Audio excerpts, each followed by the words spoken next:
देवराजसेव्यमानपावनाग्रिपङ्कजं व्यालयज्ञसूत्रमिन्दुशेखरं कृपाकरं नारदादियोगिवृन्दवन्दितं दिगम्बरं काशिकापुरादिनाथकालभैरवं भजे। भानुकोटिभास्वरं भवाब्धितारकं परं नीलकण्ठमीप्सितार्थदायकं त्रिलोचनं कालकालमम्बुजाक्षमक्षशूलमक्षरं काशिकापुरादिनाथकालभैरवं भजे।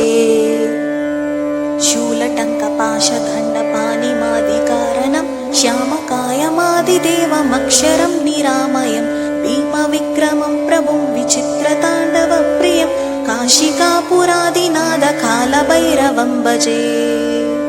भुक्तिमुक्तिदायकं प्रशस्तचारुविग्रहं भक्तवत्सलं स्थिरं समस्तलोकविग्रहं निक्वनन्मनोज्ञहेमकिङ्किणीलस्कत्कटिं काशिकापुरादिनाथकालभैरवं भजे।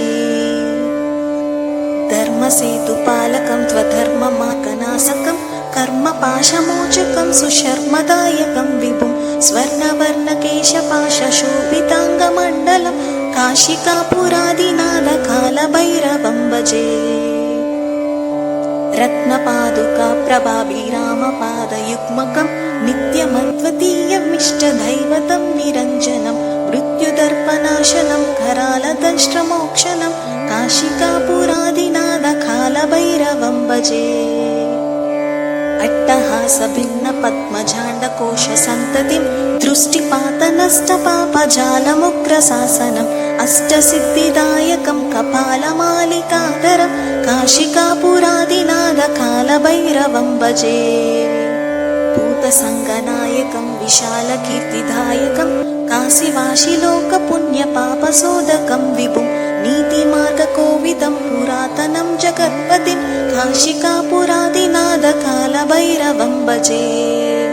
कालभैरवाष्टकं पतन्ती मनोहरं ज्ञानमुक्तिसाधकं विचित्रपुण्यवर्धनं शोकमोहलोपधैन्यकोपतापनाशनं तिप्रयान्ति कालभैरवाङ्घ्रिसन्निधि